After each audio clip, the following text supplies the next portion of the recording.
والشهداء والصالحين وإلى جميع الأرواح المسلمين والمسلمات وإلى أرواح أبينا وأمنا. الفاتحة. أعوذ بالله من الشيطان الرجيم. بسم الله الرحمن الرحيم. الحمد لله رب العالمين الرحمن الرحيم مالك يوم الدين. إياك نعبد وإياك نستعين. اهدنا الصراط المستقيم صراط الذين أنعمت عليهم غير المغضوب عليهم ولا الضالين.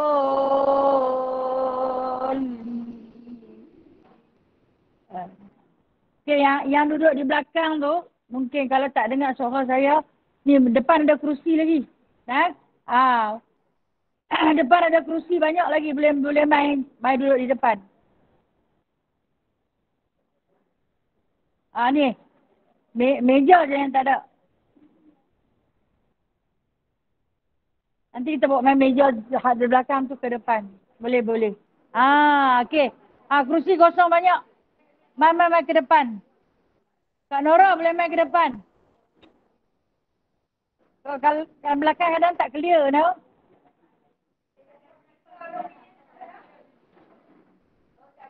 Ya. Speaker kita punya mikrofon tu hilang.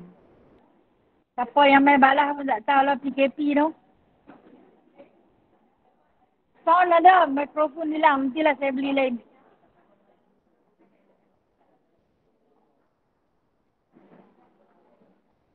Tidak dulu ada mikrofon dia dengar lah insyaAllah, no?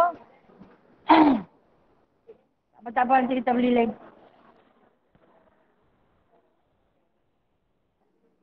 Kita baca surah Al-Kahfi ayat 101 hingga 110. A'udzu billahi minasy syaithanir rajim. Bismillahirrahmanirrahim. الذين كانت أعينهم في غطاء عن ذكري وكانوا لا يستطيعون سمعا أفحسب الذين كفروا أن يتخذوا عبادي من دوني أولياء إنا أعتدنا جهنم للكافرين نزلا قل هل ننبئكم بالأخسرين أعمالا الذين ضل سعيهم في الحياة الدنيا وهم يحسبون أنهم يحسنون صنعا أولئك الذين كفروا بآيات ربهم ولقائه فحبطت أعمالهم فلا نقيم لهم يوم القيامة وزنا ذلك جزاؤهم جهنم بما كفروا واتخذوا آياتي ورسلي هزوا إن الذين آمنوا وعملوا الصالحات كانت لهم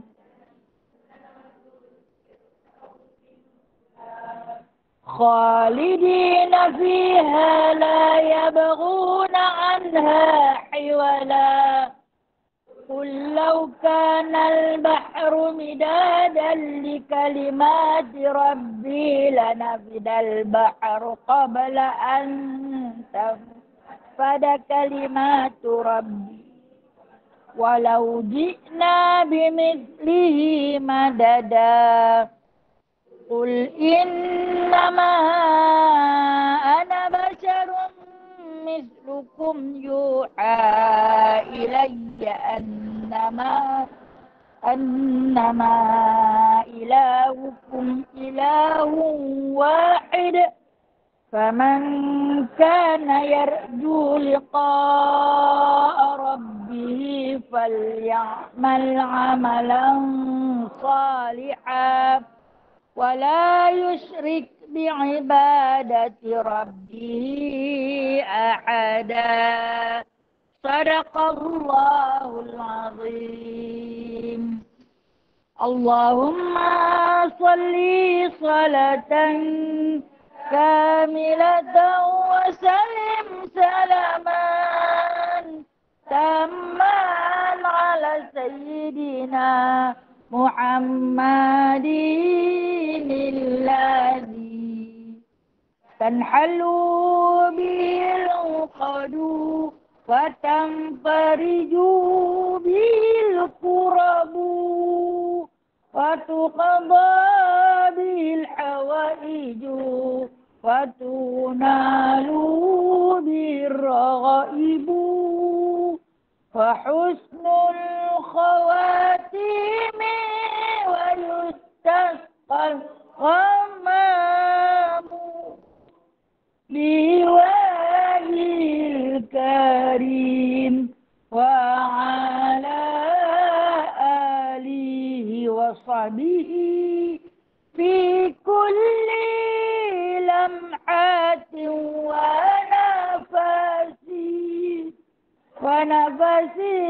بعدد كل معلوم لك برحمتك يا أرحم الراحمين بسم الله الرحمن الرحيم رب اشرح لي صدري ويسر لي أمري واحلل عقدة من لساني يفقه قولي اللهم صل على سيدنا محمد وعلى آل سيدنا محمد ربي يسر ولا تعسر ربي تمم بخير يا كريم سبحانك لا علم لنا إلا ما علمتنا إنك أنت العليم الحكيم إنك أنت السميع العليم إنك أنت التواب الرحيم أما بعد فيا عباد الله الحمد لله الحمد لله ثم الحمد لله.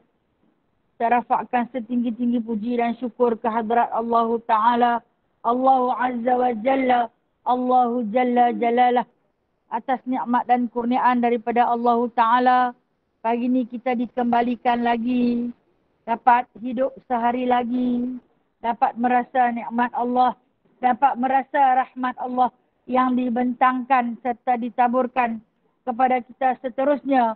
Kita dapat meneruskan tanggungjawab ataupun amanah yang telah pun Allah Ta'ala berikan kepada kita sebagai Khalifatullah.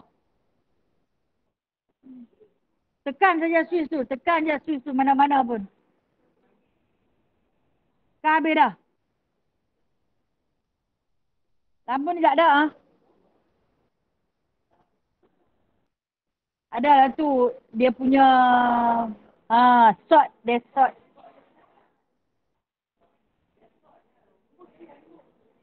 Semut tu.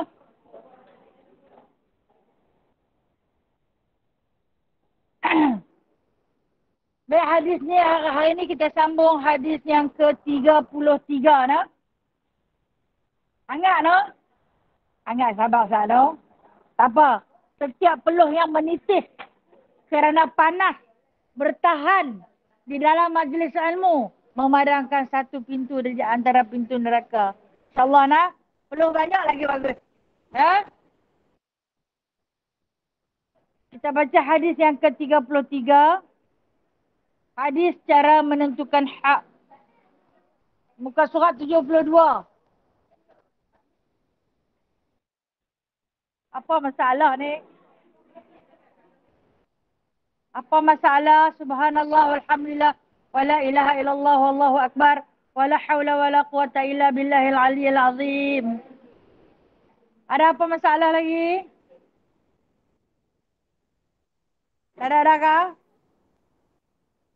Mohon maaf no, serba kekurangan lah. InsyaAllah. Nanti kita pasang ikon pula.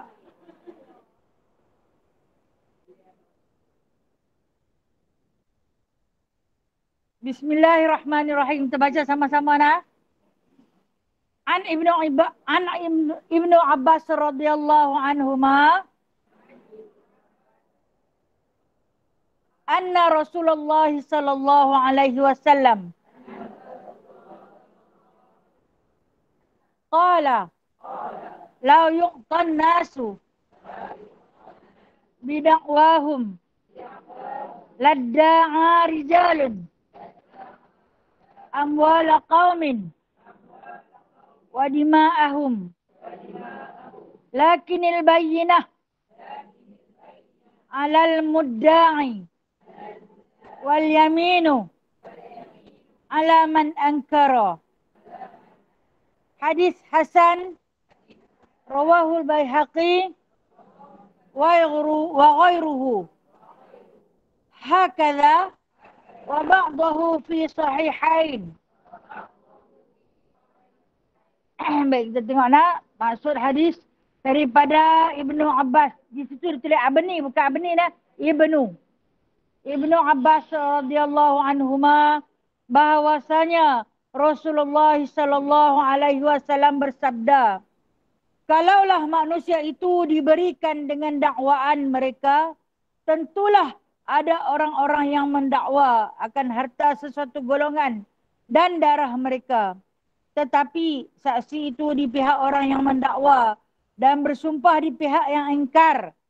Hadis Hasan diriwayatkan oleh Baihaqi dan lain-lainnya seperti yang demikian itu, dan yang sebahagiannya terdapat dalam Sahih Bukhari dan Muslim. Yani satu hadis dalam cara menentukan hak. Hadis ni dia mengajar untuk menjadi seorang yang adil di dalam menghukum. Dan siapa yang layak untuk bersumpah dengan, kita panggil sumpah atas nama Allah.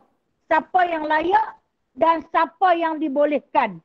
Dan keadaan macam mana yang membolehkan seseorang itu bersumpah atas nama Allah.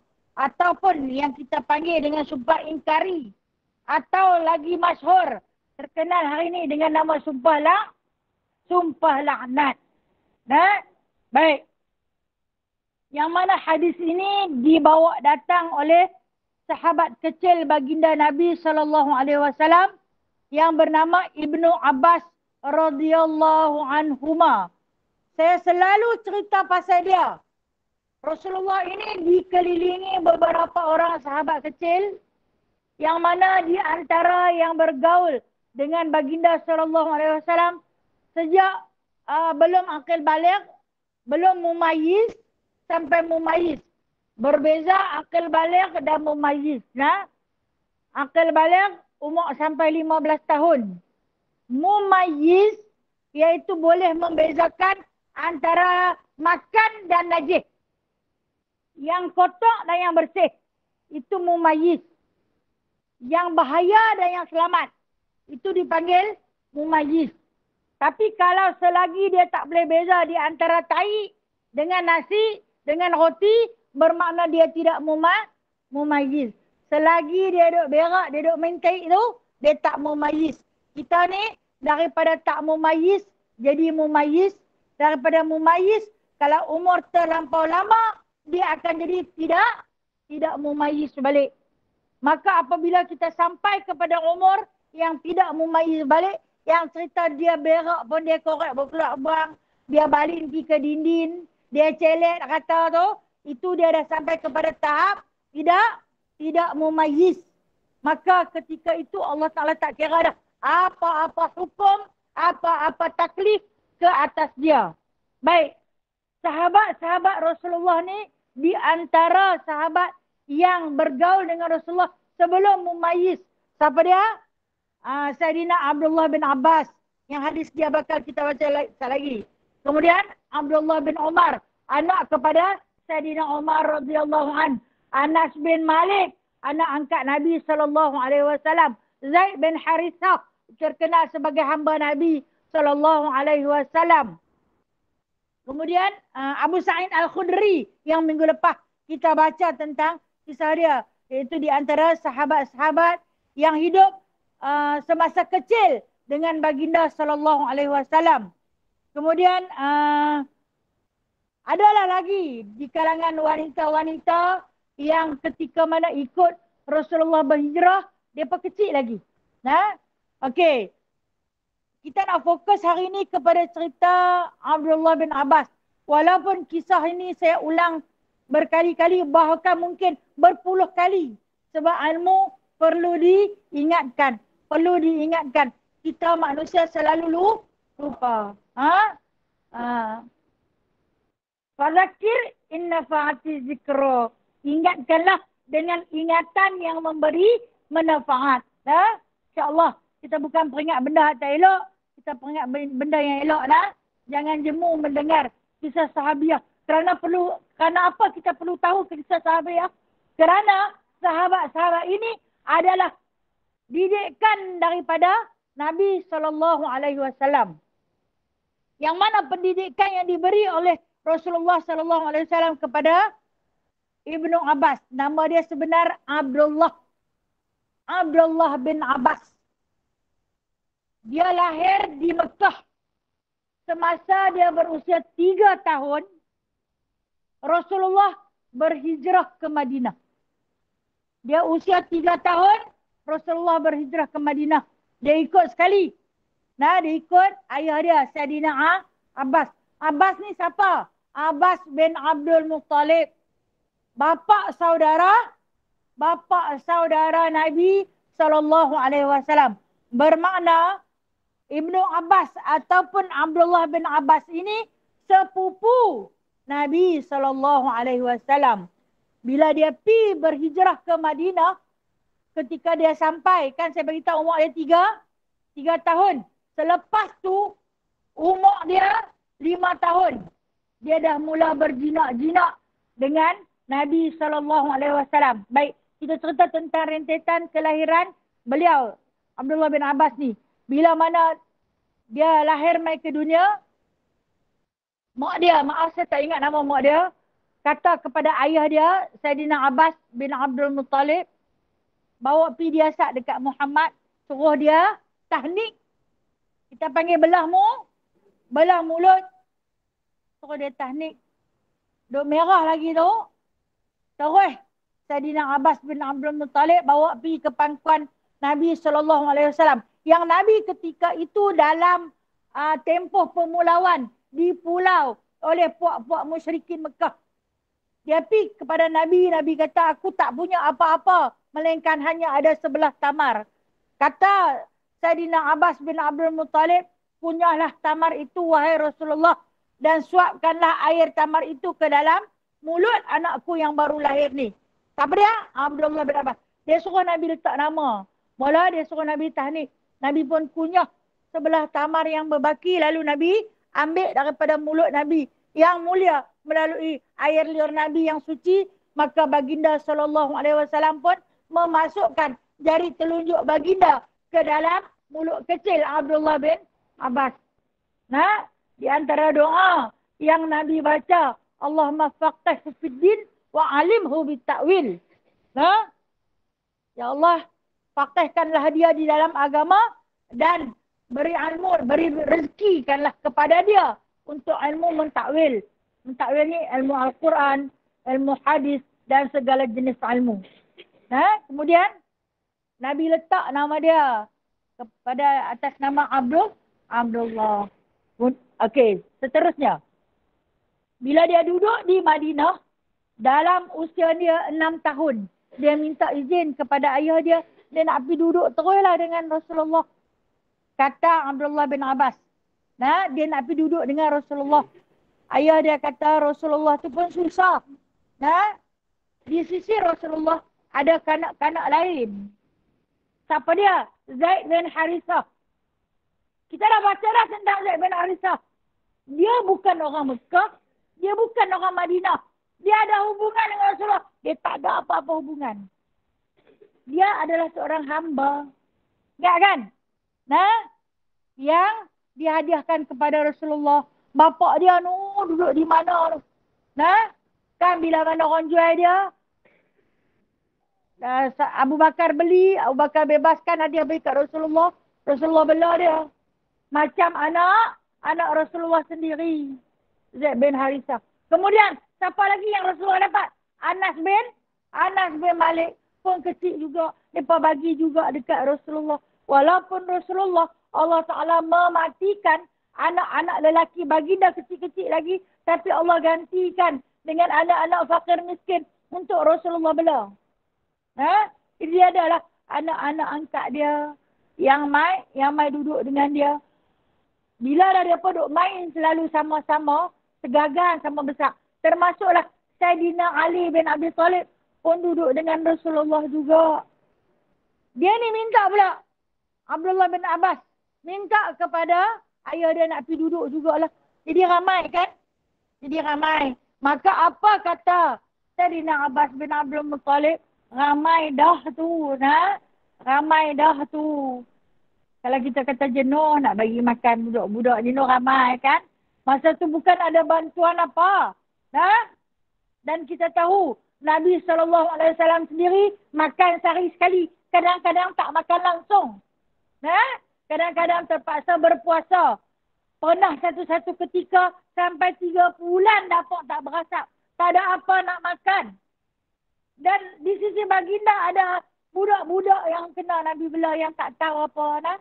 Tapi kanak-kanak ini di antara yang terhebat. Sebab mereka itu dididik terus oleh baginda SAW. Mereka keluar daripada Universiti Muhammadiyah bin Abdullah. Ini di antara manusia yang hebat. Dan Abdullah bin Abbas ni, bila mana 6 tahun, dia minta ke ayah dia nak pergi duduk dengan Nabi. Ayah dia tak bagi, bukan ayah dia tak bagi kerana tak suka ke apa. Tapi memandangkan keadaan ekonomi Nabi itu. Dia pergi minta sendiri dekat Nabi. Dia kata tidur di luar pun tak apa, dia kata. Tak tidur dalam rumah. Nak makan dia baliklah rumah ayah dia, mak dia kata. Dia cuma nak bergaul dengan Rasul. Kan ada kawan-kawan kecil yang lain. Dia kan budak-budak dia seronok pergi main. Sebab bila ada ramai kawan-kawan dia di situ. Tapi sifat Abdullah bin Abbas ini adalah berbeza daripada kanak-kanak biasa yang lain. Kerana dia lebih banyak bertanya, mendengar dan merakam apa juga yang Rasulullah buat. Rasulullah cakap, Rasulullah mengaku, tingkah laku pakaian Rasulullah. Dia di antara sahabat kecil yang banyak merakam selain daripada Anas bin Malik. Ini kehebatan Abdullah bin Abbas. Nak cerita sikit lah. Nak cerita dia pasal apa yang dia dekat sangat dengan Nabi SAW. Semasa Nabi SAW wafat, dia berusia 13 tahun. Jadi, dia duduk dengan Rasulullah, kita katalah 6 tahun, 7 tahun dia main. Daripada 6 tahun sampai ke 13, 7 tahun dia sempat duduk dengan Nabi SAW. Baik, selama tempoh 7 tahun dia duduk dengan Nabi SAW, dia dapat meriwayatkan 1662 hadis. 1662 hadis. Minggu lalu kita baca tentang Sa'id Al-Khudri, sahabat kecil Rasulullah juga. Berapa banyak dia ada riwayat hadis? 1172 hadis. Nak ingat tu no? Tak apa, tak ingat. Tak apa, sebab tu saya kata tulis. Sebab tu, bila saya kata tulis tu, tulis bolehlah juga kita selak-selak. Sebab tu tak marah tiru tak marah. Yang penting ada dhabitnya. Ada catitannya. Catitan itu satu ilmu. Untuk mengingatkan kita yang selalu lupa. Okey, kita hidup dengan mak ayah kita. Katalah kita hidup dengan mak ayah kita 25 tahun. Lepas tu mereka mati. Berapa banyak perkataan dia dengan perbuatan dia yang kita boleh hafal? Aku ingat kan mak aku dia suka duduk macam ni. Mak suka cakap macam ni. Tak banyak perkataan kita boleh hafal. Kita tengok Abdullah bin Abbas. Dia duduk dengan Rasulullah. Saya kata tadi lebih kurang jarak 7 tahun. Dia boleh hafal 1662 hadis. Duduk 7 tahun saja. Nak habak kata, budak ni punya cerdik. Punya pandai. Dia ni, sebab apa kepandaian dia? Berkat daripada doa Rasulullah yang mentahnikkan dia. Nah, sebab tu kebijaksanaan tu bercambah kepada dia. Yang mana ketika mana dia berusia 7 tahun. Dia duduk dengan Nabi SAW. Kan dia kata tidur di luar pun tak apa. Hari mula dia nak main tidur di rumah Rasulullah tu. Dia tengok Rasulullah malam ni giliat rumah siapa? Tengok giliat rumah Maimunah. Maimunah ni mak menakan dia sebelah mak dia. Jadi tak ada sangkut lah dengan Rasulullah. Okay? Isteri Rasulullah. Yang bernama Maimunah. Lepas tu dia kata malam ni boleh tumbang tidur masuk di dalam lah. Pasal mak menakan dia.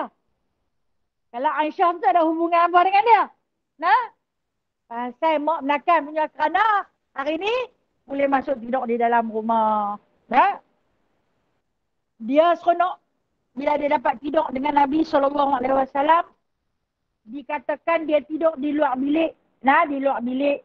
Tapi dia tak lena. Pasal apa dia tak lena? Dia kata kanak-kanak luar biasa.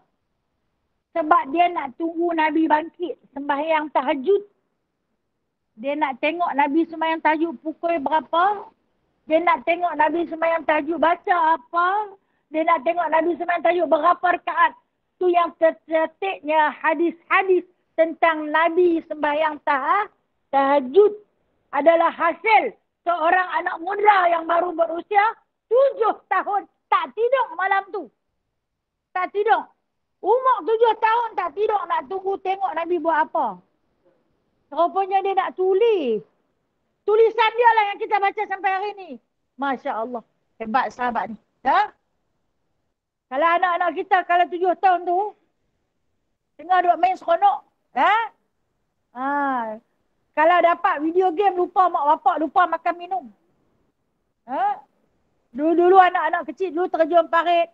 Main goli, cari ikan pelaga. Terbih burung. Anak-anak lain ni tak ada dah. Dia dapat saja tab ke, mak dia punya handphone ke, mak meletup, dia boleh main.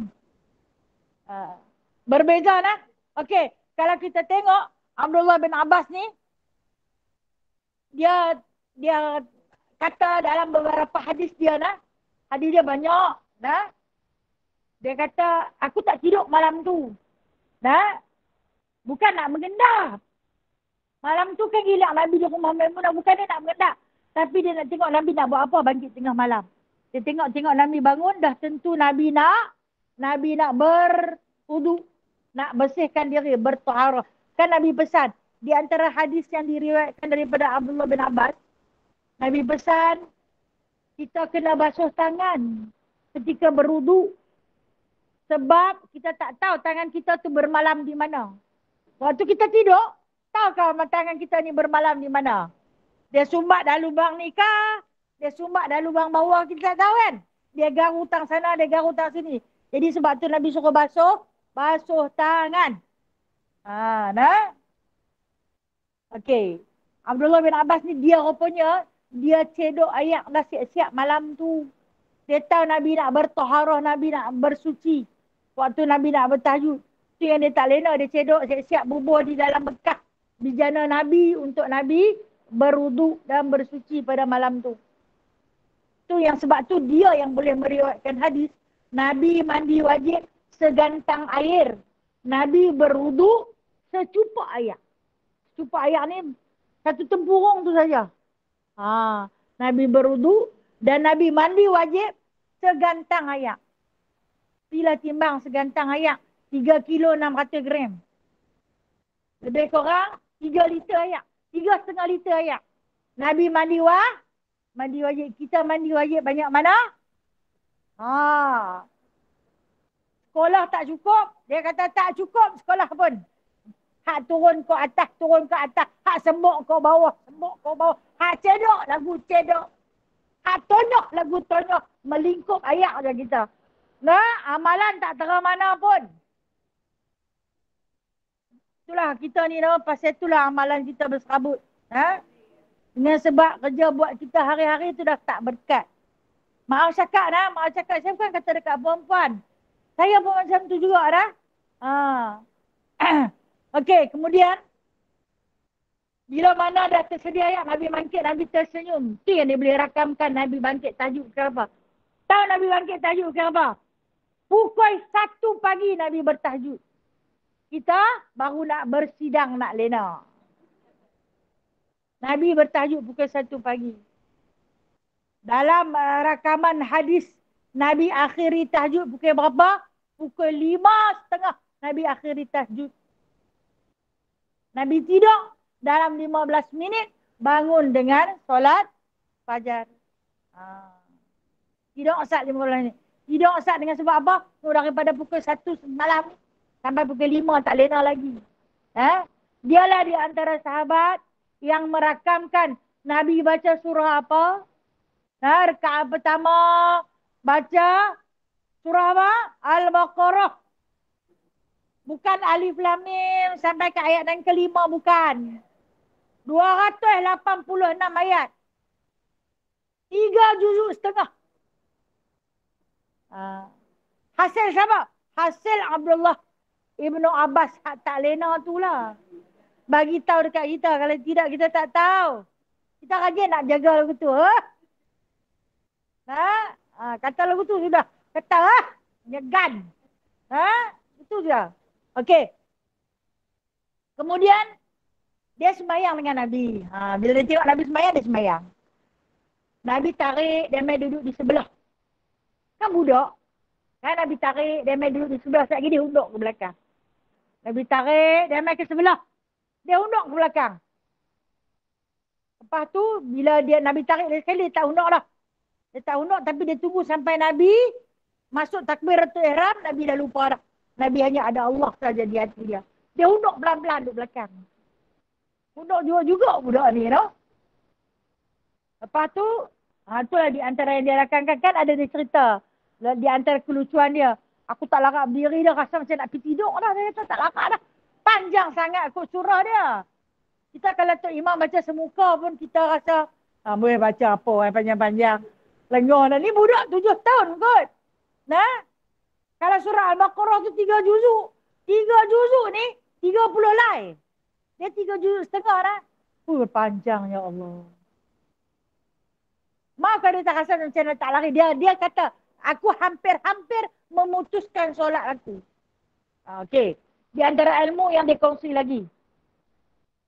Lepas tu dia kata, dah habis dah Nabi sembahyang, Nabi bagi salam.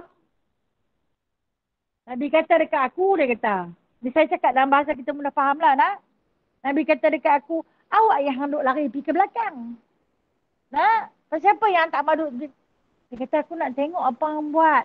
Aku nak tengok macam mana hang rokok. Aku nak tengok macam mana hang sujud. Macam mana hang duduk antara dua sujud. Macam mana hang yang pedal. Aku nak tengok. Aku nak tulis. Itulah tulisan dia yang kita guna pakai hari ni. Macam mana kita rokok. Sallu kama ra'aitumu an usalli. Kata Nabi, sembahyanglah kamu seperti mana hampa tengok aku sembahyang. Kita tengok dah Nabi sembahyang macam mana? Kita tak tengok. Tetapi kalau bukan kerana tulisan dia, kita tak tahu. Tidak? Hari ini setiap perbuatan kita adalah hasil perkongsian sahabat-sahabat kecil ni lah.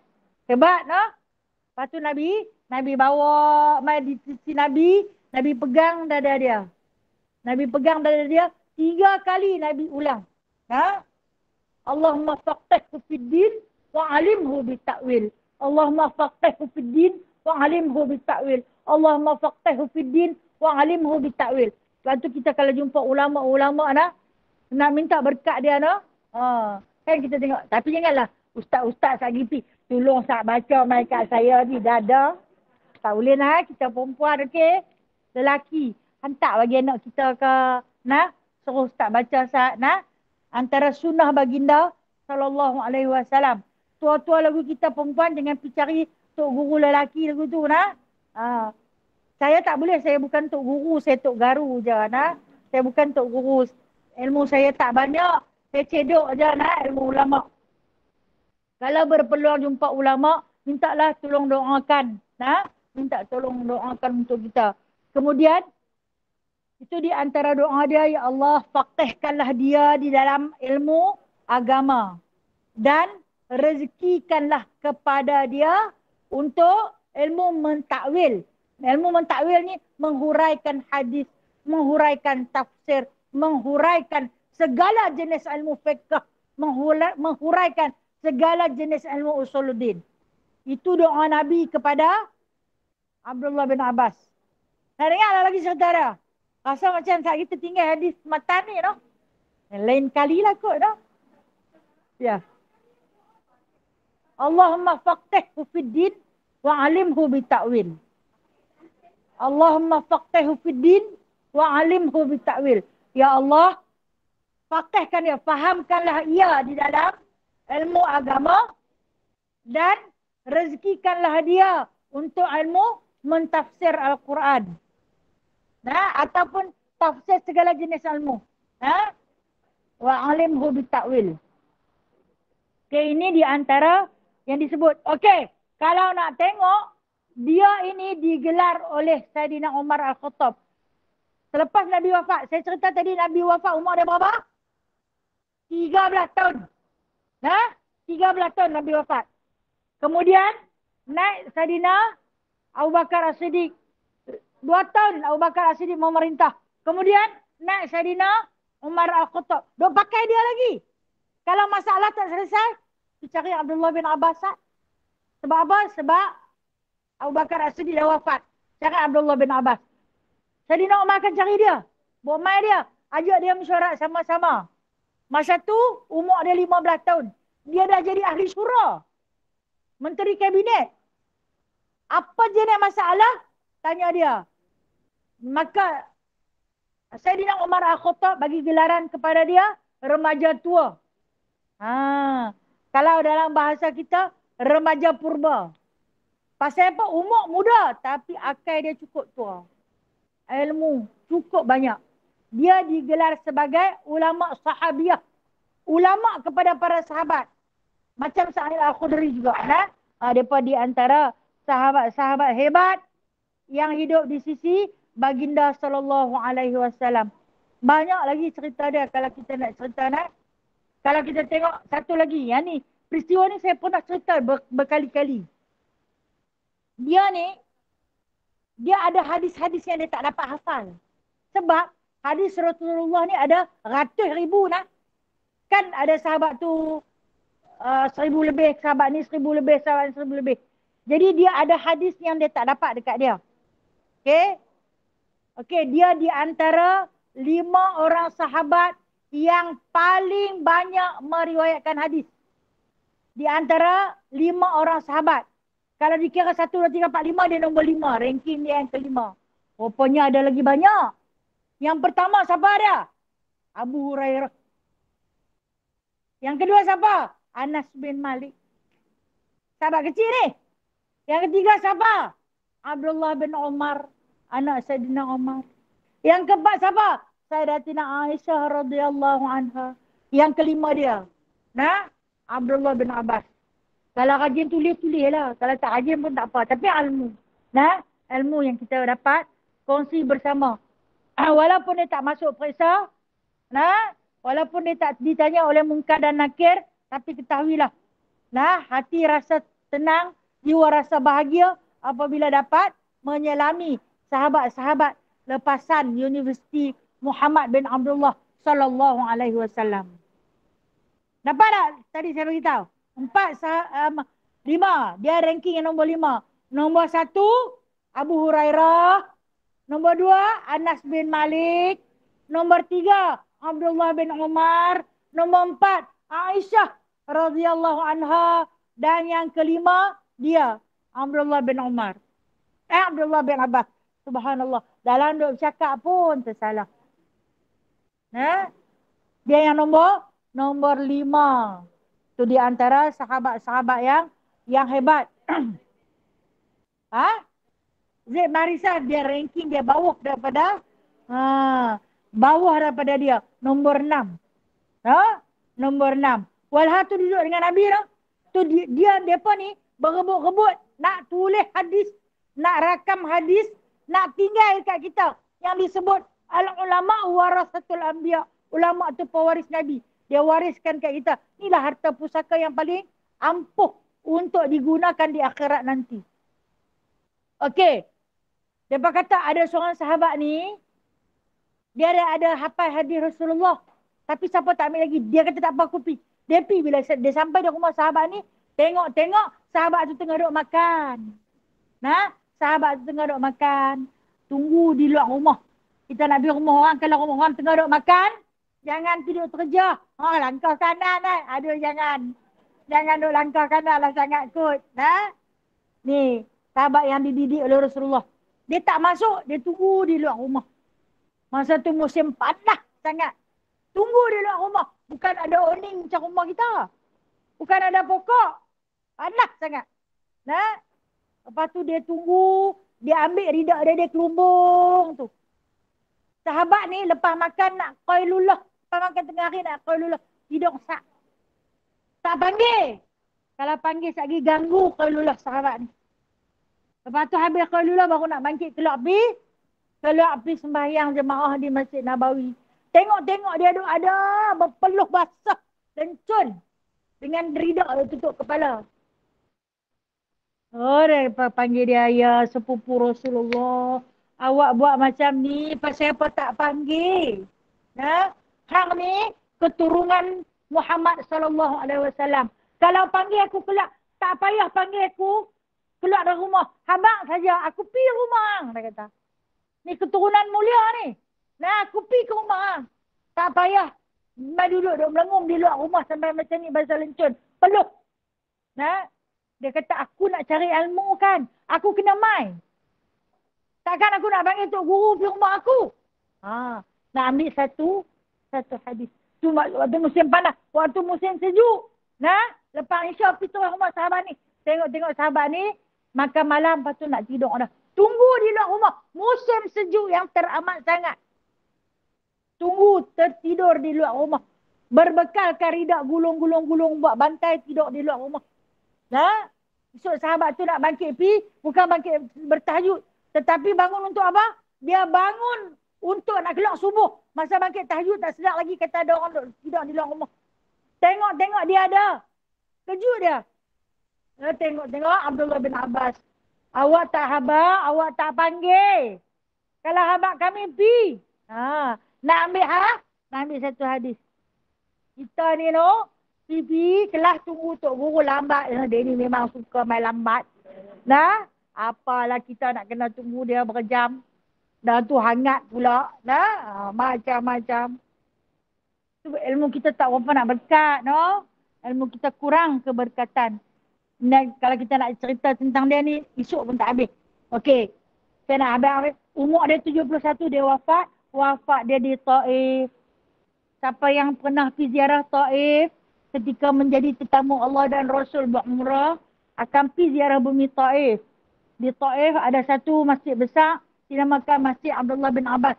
Di dalam tembok tu, ada makam Abdullah bin Abbas radhiyallahu anhuma. Dia bukan radhiyallahu anhu.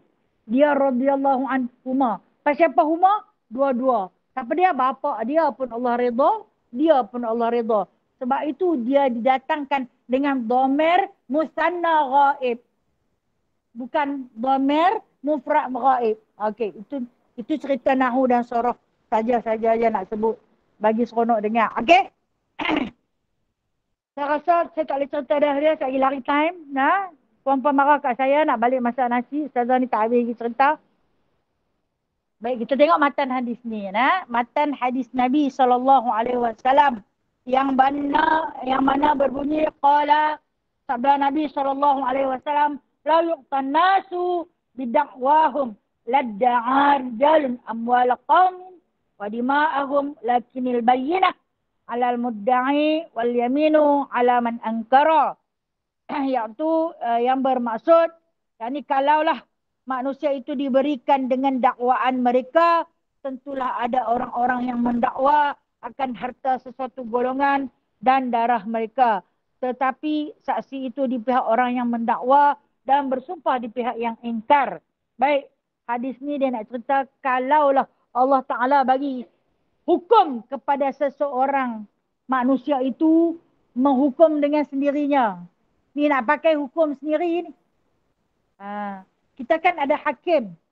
Kita ada pihak berkuasa. Pihak berwajib. Yang kita kata tak apa.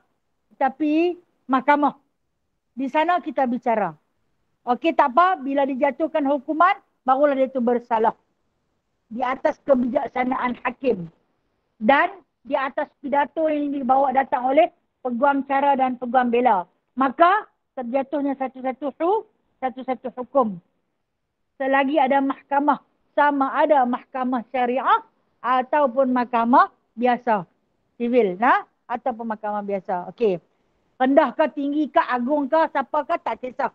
Ini mahkamah. Tempat menjatuhkan hukum. Tapi kata Rasulullah, kalaulah hukum itu diletak di tangan manusia, nescaya manusia itu akan letakkan hukum. Ikut suka dia je.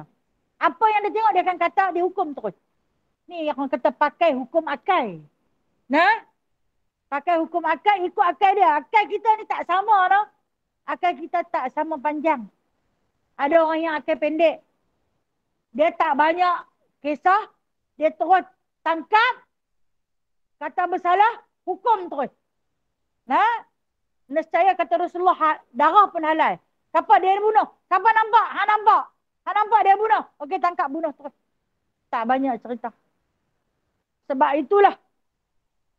Ini nak cerita pasal hantu dengan jebat. Tak apa aku dah. Ada yang nak marah tak? Hantu dibunuh. Tanpa pembicaraan yang adil. Betul tak? Kan? Janganlah marah. Keturunan diraja sekarang ni kan. Dengan sebab apa? Hukum kalau jatuh di tangan manusia macam itulah.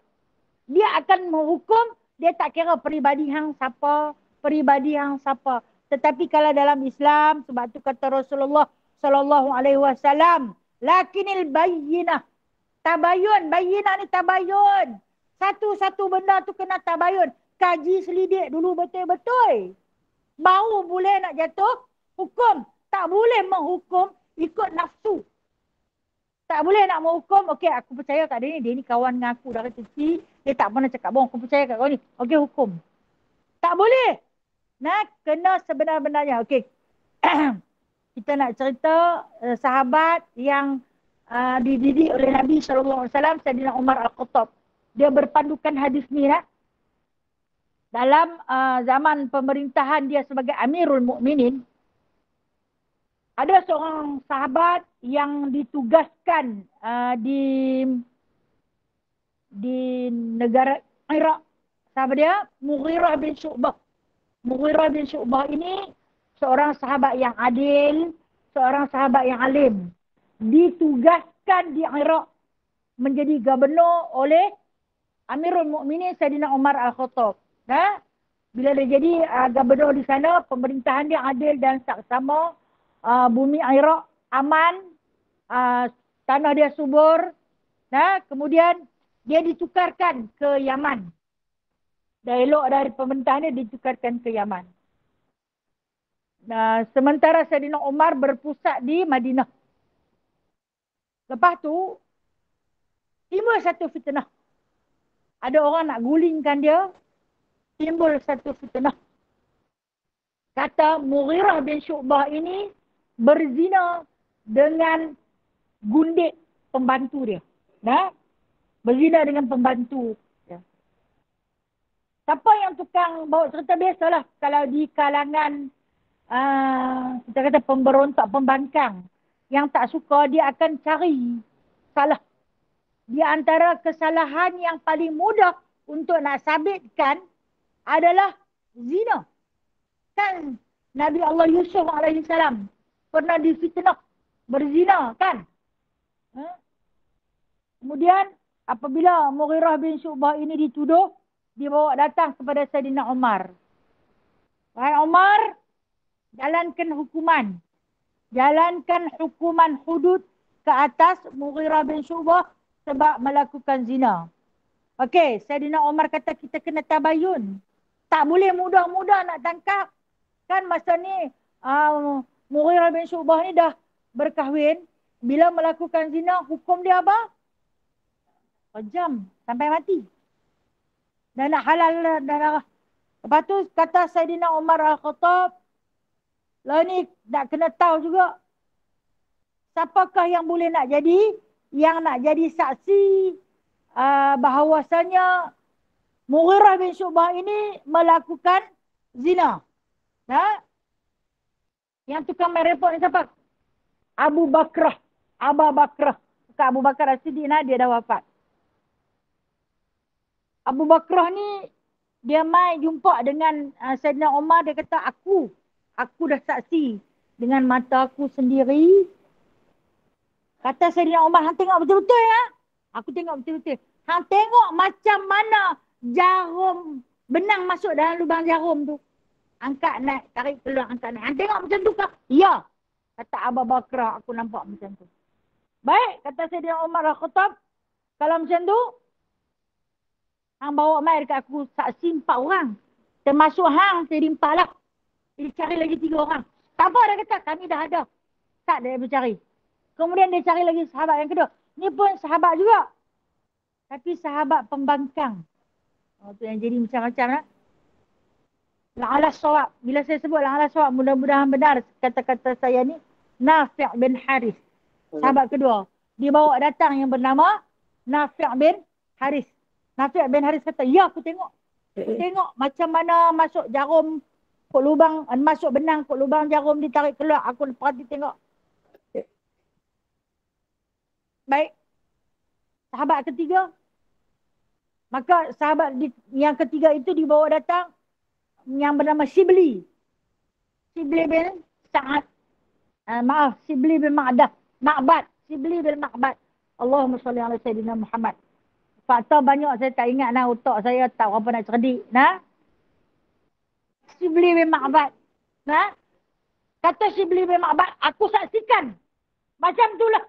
Nah. Macam itulah aku saksikan.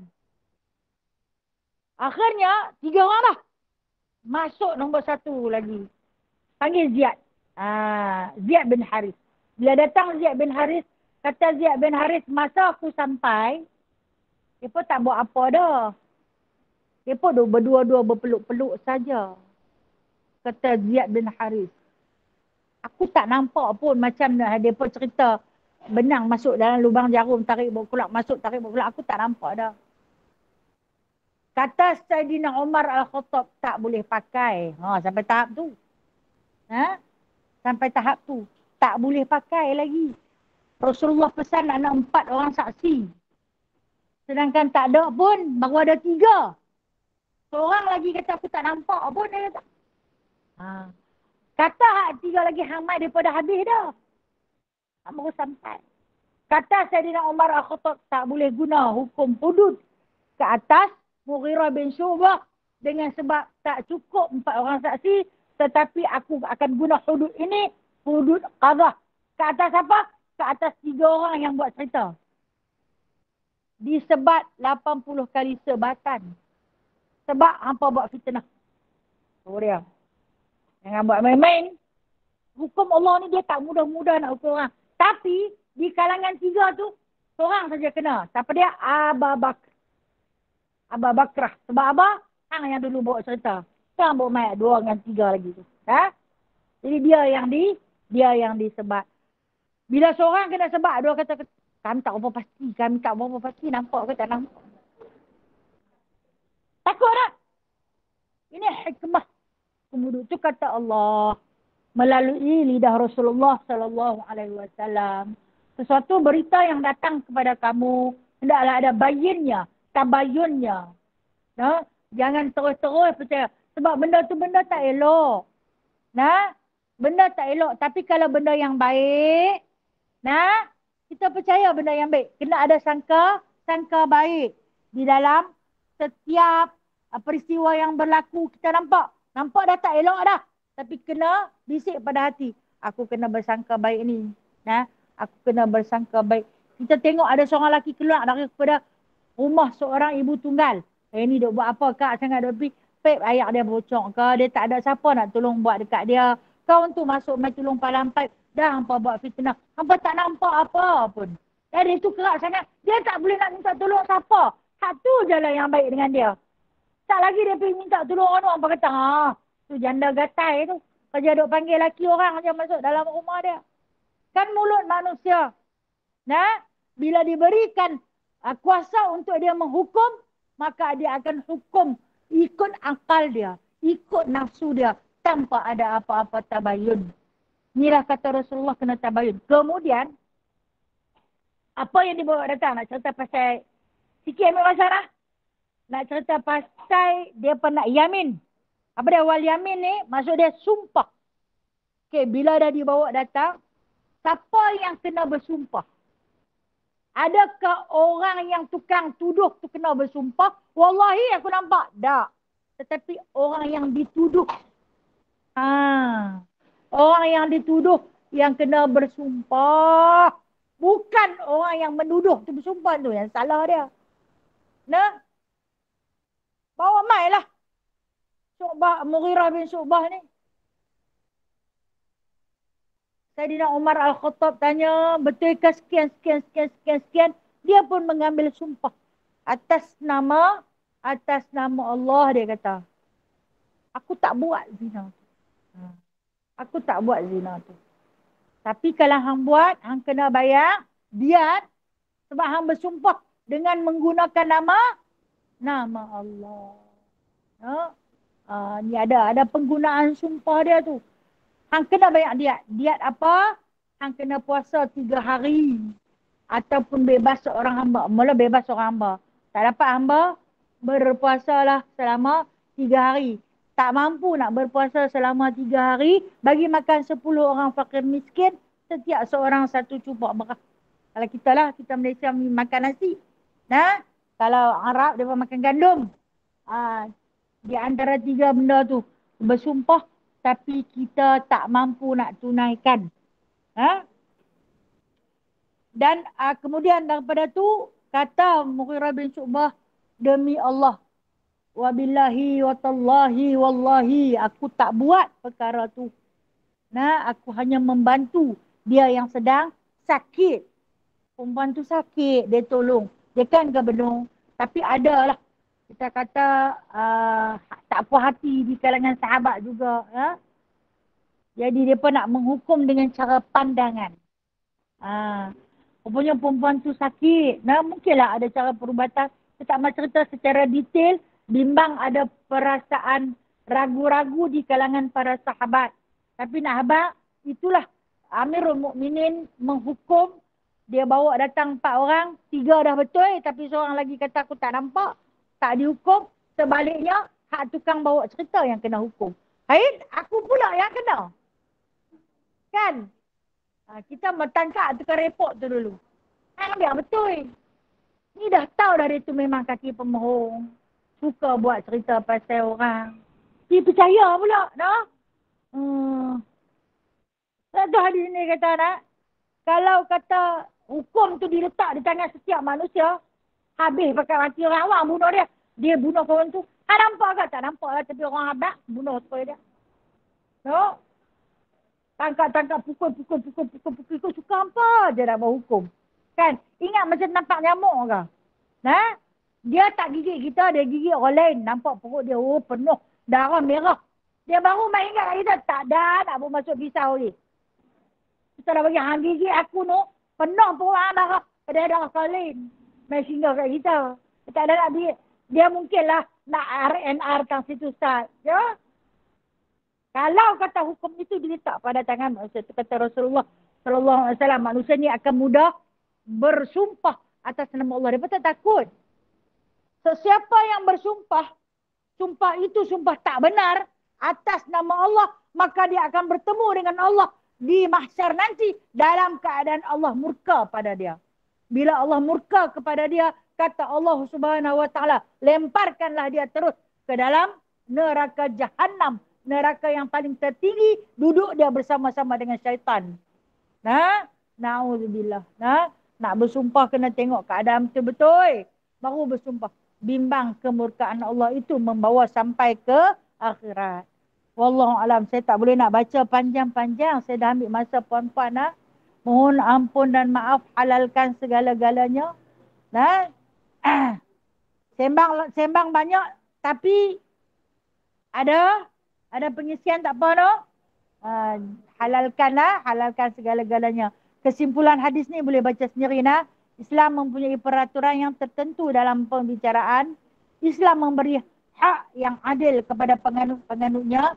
Islam menjaminkan keadilan hak. Pihak pendakwa hendaklah mengadakan saksi. Pihak pendakwa tidak boleh dengan mengangkat sumpah. Pihak yang ingkar hendaklah dengan mengangkat sumpah. Maksudnya nak bela diri, boleh angkat sumpah.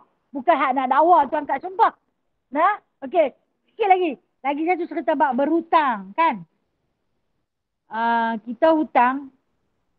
Ni hutang, saya bagi contoh hutang bulanan lah. Biasanya bila dia bayar bulanan, ada tulis ataupun ada resit, kan? Kemudian, hari tu, si pemiutang ni main kutip, dia tak bawa resit. Dia tak bawa resit dia kita.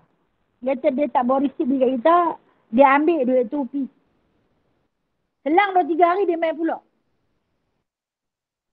Dia main pula, dia kata, dia nak ambil duit sewa lah kita kata. Sewa bulan. Hai, baru ni main, ambil dah. Tapi tak bawa resit. Bila? Dia kata, bila aku main? Aku tak main pun, mana bukti? Main, tapi yang tak bawa resit. Kata hak tukang bayang tu. Lepas tu dia kata, dah, aku tak main. Bukan main rumah, aku main belah kampung sebenarnya. Rumah yang sana, rumah aku tak main. Okey, kalau ketika ni, hak yang si tukang kutip tu, dia kata, wallahi aku tak main ke rumah hang. Tak boleh pakai. Nah, hak yang kawan kena naya tu. Dia boleh bersumpah. Ramai dah. Mana bukti? Kena ada bukti. Kalau tak ada bukti, tu yang kita bersumpah tu. Kalau sumpah tu sumpah pemohong, tu kena bayar diat. Kalau tidak, bertemulah Allah di mahsyar itu. Nanti dalam keadaan kemurkaan Allah Azza wa Jalla. Ni. Bak hutang piutang ni kena tulis nah. Bayar pembayaran sebab itu kena ada resit ataupun tulis. Macam Kak Rosma duk tulis. Dia akan tik nama nah. Siapa yang bayar kat dia aku bulanan dia yang titik gitu. Itu bukti pembayaran. Nah? Okey, wallahu a'lam. Ada soalan? Ya.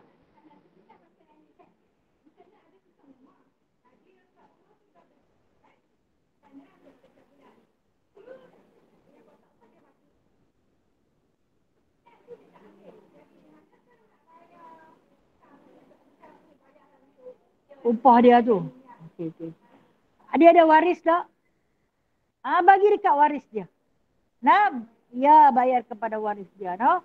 Bagi kat waris dia. Sebab apa kita yang berhutang dengan dia, jadi kita kena bayar pada waris dia. Nah? Ya. Bagi dia kepada waris. Nah, okey. Ya, sama-sama. Okey, ada soalan? Ya.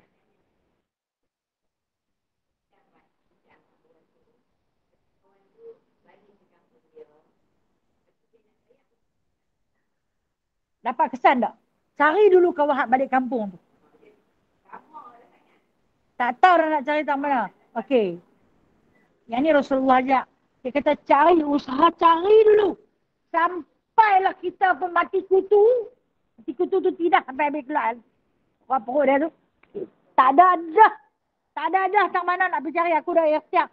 Tanya orang ni, tanya orang ni, tanya. Tak ada dah. Nombor telefon pun tak ada. Kita tak dapat dikesan. Apa yang perlu kita buat pada hutang tersebut?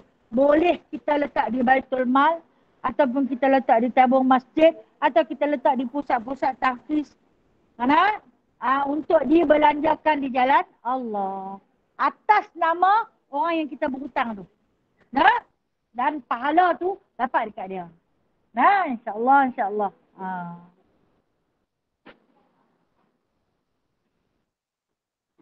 Ada soalan lain?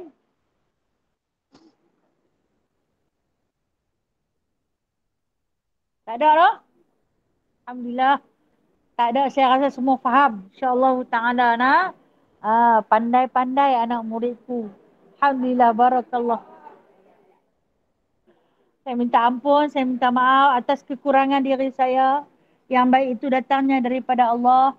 Yang lemah dan kurang adalah daripada diri saya sendiri. A'udzubillahi minasyaitonirrajim. Bismillahirrahmanirrahim. Alhamdulillahi rabbil alamin. Hamdan katsira. Hamdan yuwafi ni'amahu wa yukafi'u mazidah. Ya Rabbana lakal hamdu. Kama yanbaghi li jalali wajhikal karim. Wa azimi sultanik. Allahumma zidna ilman nafi'a wa fahman wasi'a wa rizqan halalan tayyiba wa amalan mutaqabbala wa taubatan nasuha wa tijaratan lan tabur. Ya musabbibal asbab, ya fatihal abwab, ya sami'al aswat, ya qadiyal hajat, ya mujibad da'wat. Ij'alna minan najihin, fansurna fa innaka khairun nasirin. وافتح لنا فإنك خير الفاتحين واغفر لنا فإنك خير الغافرين وارحمنا فإنك خير الراحمين وارزقنا فإنك خير الرازقين واهدنا ونجنا من القوم الظالمين وصلى الله على سيدنا محمد والحمد لله رب العالمين. تقبل الله منكم. تقبل يا كريم. Terima kasih semua nak. Terima kasih semua. Assalamualaikum warahmatullahi wabarakatuh.